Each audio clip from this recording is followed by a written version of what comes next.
నేను నిన్నటి వీడియోలో కథల ప్రాధాన్యత చెప్తూ బైబిల్లో ఉదహరించబడిన ఒక కథ లేదా ఒక దృష్టాంతాన్ని ఆసరాగా చేసుకొని స్నేహము దాని ప్రాధాన్యత చెప్పాను. చాలామంది మనకు స్నేహితులు చాలామంది ఉన్నారని అనుకుంటాను, కానీ నిజమైన స్నేహితుడు ఎవరు అని నేను నిన్న వీడియోలో చెప్పిన దాని ప్రకారం చూస్తే మనం అనుకున్నంత మంది స్నేహితులు మనకు ఉండరు. ఇది హార్వర్డ్ బిజినెస్ రివ్యూ కూడా ఒక అధ్యయనం చేసింది. హార్వర్డ్ బిజినెస్ రివ్యూలో పబ్లిష్ అయింది. హార్వర్డ్ బిజినెస్ స్కూల్ చేసిన పరిశోధన. ఆ హార్వర్డ్ బిజినెస్ స్కూల్ పరిశోధన చెప్పేది ఏంటి అంటే, we have fewer friends then what we think. అంటే మనం అనుకున్నంత మంది మిత్రులు మనకు ఉండరు అని. మనం అందరినీ మిత్రులు అనుకుంటాం, కానీ ట్రూ ఫ్రెండ్షిప్ ప్రాతిపదికగా తీసుకుంటే వారు నిజంగా ఆ స్నేహ పరీక్షకు నిలబడరు అని హార్వర్డ్ బిజినెస్ రివ్యూలో పబ్లిష్ అయిన ఒక పరిశోధన వ్యాసం చెప్తోంది. ఇక చాలామంది ఇప్పటికీ ఒక 10,000 మంది ఆ వీడియో చూశారు. చాలామంది మిత్రులు కోరారు కూడా, సార్ ఇది అవసరము అని. నిరంతరము రాజకీయ, ఆర్థిక, సామాజిక పరిణామాలు రాష్ట్ర స్థాయి నుంచి అంతర్జాతీయ స్థాయి వరకు జరిగేటువంటి పరిణామాల విశ్లేషణతో తలమునకలయ్యే నేను కానీ, ఆ విశ్లేషణలను చూస్తున్న మీకు కానీ కాస్త ఉపదేశం అనేది పెద్ద పదం అంతటి వాడిని కాదు, కానీ కొంత స్వాంతన కల్పించేది ఇలాంటి వీడియోలు. అందువల్ల మీరు ఆదరిస్తున్నంత కాలం ఈ ఒరవడిని కొనసాగించాలనుకున్నాను. అందుకే నిన్న 10,000 మంది చూశారు కనుక ప్రోత్సాహం అనిపించింది. ఇంకా ఎక్కువ మందికి ఈ వీడియోలను చేరవేయండి. ఫలితంగా మనం అనేక అంశాల నుంచి ఇలాంటి వీడియోలను కంటిన్యూ చేద్దాం. ఈరోజు గౌతమ బుద్ధుని కాలం నాటి ఒక చిన్న కథతో మీకు ఒక అంశాన్ని చెప్తాను.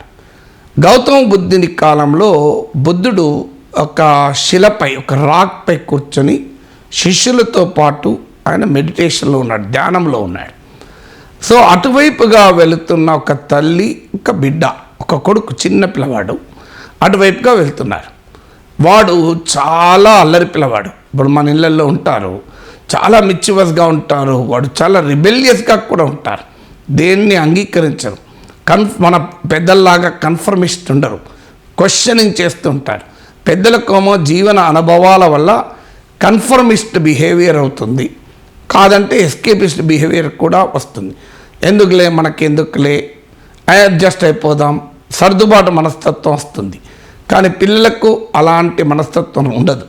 అందులో కొంతమంది పిల్లలైతే ఎట్టి పరిస్థితుల్లో దేన్ని ఒప్పుకోరు, అన్లెస్ దే ఎక్స్పెరిమెంట్. అందుకే మీరు చూడండి, మీరు 5 ఏళ్ల లోపు 3 ఏళ్ల లోపు బిడ్డల్ని మీరు జాగ్రత్తగా గమనించండి. జీవితంలో అనేక విషయాలు మనం నేర్చుకుంటాం, వాస్తవంగా పెద్దలు నేర్చుకుంటారు. సో వాళ్ళు అన్నిటితో ప్రయోగాలు చేస్తూ ఉంటారు. తల్లిదండ్రుల చేతుల్లో ఏది ఉంటే అది లాక్కుంటారు, అదే కావాలంటారు. ఒక బొమ్మ ఇస్తే ఆ బొమ్మతో కొద్దిసేపు ఆడుకొని దాన్ని విసిరి కొడతారు.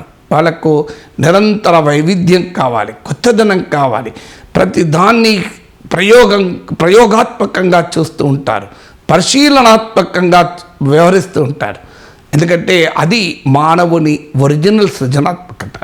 కాలక్రమేణా మనం ఆ సృజనాత్మకతను కోల్పోతాం, ఆ ప్రశ్నించే తత్వాన్ని కోల్పోతాం, ఆ ఇంటరాగేటివ్ మైండ్, ఆ ఆర్గ్యుమెంటేటివ్ మైండ్ను కోల్పోతాం.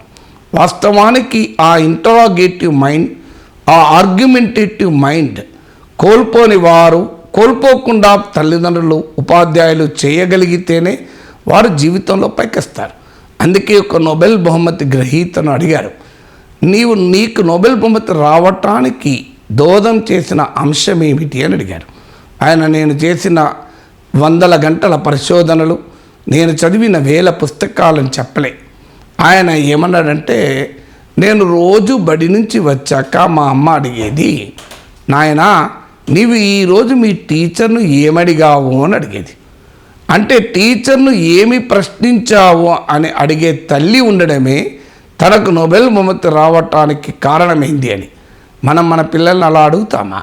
ఒకవేళ మన పిల్లలు వచ్చి, అమ్మా నేను ఇవాళ టీచర్ని అడిగాను అంటే పెద్దల్ని గౌరవించాలరా, అలా మరలపడకూడదురా, టీచర్ చెప్పింది నేర్చుకోవాలరా, కానీ టీచర్ని ఉల్టా అడుగుతావురా అని చెప్పే వాళ్ళే మనకు కనబడతారు. కానీ ప్రశ్నించేటువంటి మైండే రేపు ఆలోచించే మేధస్సుగా మారి సృజనాత్మకతమైన సృష్టించే మేధస్సుగా మారుతుంది. అందుకే ఇంటరాగేటివ్ ఆర్గ్యుమెంటేటివ్ చైల్డ్ని ఆపకూడదు. కొన్ని సందర్భాల్లో మనకు చికాకు కలిగించవచ్చు వాళ్ళు, కానీ ఆపకూడదు. అలాంటి ఒక మిచ్చివస్ అని అనొచ్చు, లేదా నెగటివ్గా అంటే పాజిటివ్గా అయితే చాలా ఆర్గ్యుమెంటేటివ్ చైల్డ్. సో ఆ ఆర్గ్యుమెంటేటివ్ చైల్డ్ తల్లితో పాటు వెళ్తున్నాడు. దూరంగా ఒక శిల పైన గౌతమ బుద్ధుడు ధ్యానం చేసుకుంటూ కనిపించారు. అప్పుడు ఆ బిడ్డ అడిగాడు తల్లిని, అమ్మా ఆయన ఎవరు అని. అప్పుడు ఆ తల్లి చెప్తుంది, ఆయన మహాజ్ఞాన సంపన్నుడు, ఆయనకు తెలియంది ఏమీ లేదు నాన్న అంటుంది. కానీ వీడు అంగీకరించేవాడు కాదే. వీడు ఇంతకుముందు చెప్పినట్లు మనలాగా వయోజనులాగా వయస్సు మళ్ళిన వాళ్ళలాగా కన్ఫర్మిస్ట్ కాదు. వాడు ఆర్గ్యుమెంటేటివ్, వాడు ఇంటరాగేటివ్ మైండ్. సో వాడు వెంటనే అంత సీన్ ఉందా అని మనసులో అనుకున్నాడు. కానీ అది పైకంటే అమ్మ తిడుతుంది అని బాధ. అందువల్ల అది పైకి అనకుండా, అమ్మ ఒక్కసారి నేను ఆయనను కలవవచ్చా అంటాడు. సో ఏ తల్లి అయినా గౌతమ బుద్ధుని కలవాలని ఒక బిడ్డ ఆకాంక్ష చూపితే అంతకన్నా ఆనందం ఉంటుందా? మహేష్ బాబును కలవాలో, జూనియర్ ఎన్టీఆర్ని కలవాలో, రామ్ చరణ్ కలవాలని కోరుకునే బిడ్డలు ఉంటారు. కానీ నేను గౌతమ బుద్ధుని కలుస్తాను, సోక్రటీస్ని కలుస్తాను, గాంధీ మహాత్ముని కలుస్తాను అనే బిడ్డ ఉంటే ఆ తల్లిదండ్రుల ఆనందానికి అవధులుంటాయా? వెంటనే ఆ తల్లి ఆ కొడుకుని తీసుకొని గౌతమ బుద్ధుని దగ్గరికి వెళ్ళింది. ఈ వెళ్ళే క్రమంలో వీడు ఏం చేశాడు, తల్లికి చెప్పిందేమో బుద్ధుని కలవాలి అని కోరికున్నదని, కానీ వీడి మనసులో వీడు ఆర్గ్యుమెంటేటివ్ వాదన, దేన్ని అంగీకరించడు, దేన్ని ఒప్పుకోవడంత సులభంగా. సో దాన్ని ఛాలెంజ్ చేస్తాడు, దాన్ని ప్రశ్నిస్తాడు. అందువల్ల పోతూ ఒక సీతాకోక చిలుకని ఇలా తన గుప్పిట్లో పెట్టుకుని వెళ్ళాడు. వెళ్ళి గౌతమ బుద్ధుని దగ్గరికి వెళ్ళి, మహానుభావ, మా అమ్మ చెప్పింది మీరు మహాజ్ఞాన సంపన్నులని, మీకు తెలియంది ఈ విషయంలో ఏమీ లేదని, కానీ నాదో ప్రశ్న అన్నాడు. చెప్పు నాయనా అని బుద్ధుడు అడిగాడు. నా గుప్పిట్లో ఉన్నది సీతాకోక చిలుక, అది బతికుందా చనిపోయిందా చెప్పగలవా అని అడిగాడు. సో అంటే ఇందులో ఏముంది అని చెప్పాడు. వీడి ప్లాన్ ఏంటంటే, బుద్ధుడు కనుక బతికుంది అన్నాడు అనుకో, ఇలా గట్టిగా ప్రెస్ చేస్తే చచ్చిపోతుంది. లేదు బుద్ధుడు చనిపోయింది అన్నాడు అనుకోండి, దానికి ఎలాంటి హాని లేకుండా వదిలేద్దామని. సో ఏ రకంగానైనా బుద్ధుడిని తప్పు చేద్దామన్నది వీడి ఆలోచన. అంటే వాళ్ళమ్మ చెప్పిన వాదన, వాళ్ళమ్మ చెప్పిన అభిప్రాయం తప్పని నిరూపించాలి. కానీ ఆ బాలుడికి తెలియదు తాను మాట్లాడుతున్నది మహాజ్ఞాన సంపన్నుడైన గౌతమ బుద్ధునితో అని. బుద్ధుడు నవ్వి, నాయన ఆ సీతాకోక చిలుక భవిష్యత్తు నీ చేతిలో ఉంది అన్నాడు. So the future of the butterfly lies in your hand అన్నాడు. అందువల్ల ఈ కథ చెప్పి మన బిడ్డలకు చెప్పాలి. బిడ్డలకే కాదు, పెద్దవాళ్ళకు కూడా చెప్పాలి. మన భవిష్యత్తు ఎక్కడో లేదు. మన భవిష్యత్తు గతంలో చేసిన పాపపుణ్యాలపైనే లేదు. మన భవిష్యత్తు ఇతరులపైన లేదు. మన తప్పులకు ఇతరులను బాధ్యులను చేస్తుంటాం. కానీ మన భవిష్యత్తు మన చేతిలోనే ఉంది. మన భవిష్యత్తును మనం మాత్రమే నిర్మించుకోగలం. మన భవిష్యత్తును మనం మాత్రమే చెడగొట్టగలం అన్న సారాంశాన్ని ఈ కథ నుంచి మనకు నేర్చుకోవచ్చు.